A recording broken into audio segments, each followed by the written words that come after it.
Wa ya kawo kuɗi a shikinku? Aradu Jauro babu wanda ya bada kuɗi a shikinsu. To an di a fullo waru ɗo. A fullo na? Mi fullo? Kuyo Allah, na Allah ku ya kuri. Zan kashe wannan. Ayyo Allah!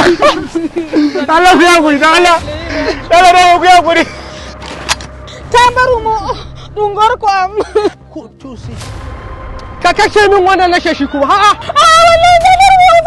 Wallahi ta baru mu. Gorko ma ka ɗo?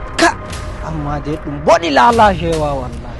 Ai minin hauro min pam min gotu Hausa Fulani duk mun zama ɗaya. Muna nan muna shan wahala a jeji. Muna nan muna kare kanmu Fulani. Amma suna shan a cikin gari sun haɗe kansu. Kaɗa fullo duk sun zama mata da miji. Ba zan iya wani kam.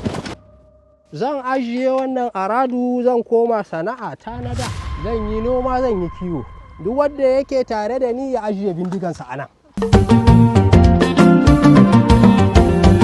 Bafulatani Bafulata shi da Hausa. yi nazari kar a mana shigo da zurfi Bafulatani ba a raba fulata shi da Hausa yi nazari kar a mana shigo da zurfi. Bafulatani ba a raba fulata shi da Hausa. Yi nazari kar a mana shigo da zurfi. ngare na ne bu hulbe bolle am jode jam dar ladde gelle am fule ba haba kaute hore mu warrago ladde go jinnan mu ba da bamba Bafulatani ba a raba fulata shi da Hausa yi nazari kar a mana shigo da zurfi. ya kaute kabon kwai me nan bi manjina min bandira banan bulbe a habana wadi te gallu ko mai andina gata hakkila kul to be hende en Bafulatani ba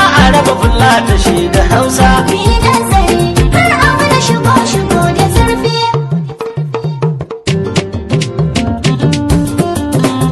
Hausa fulani dai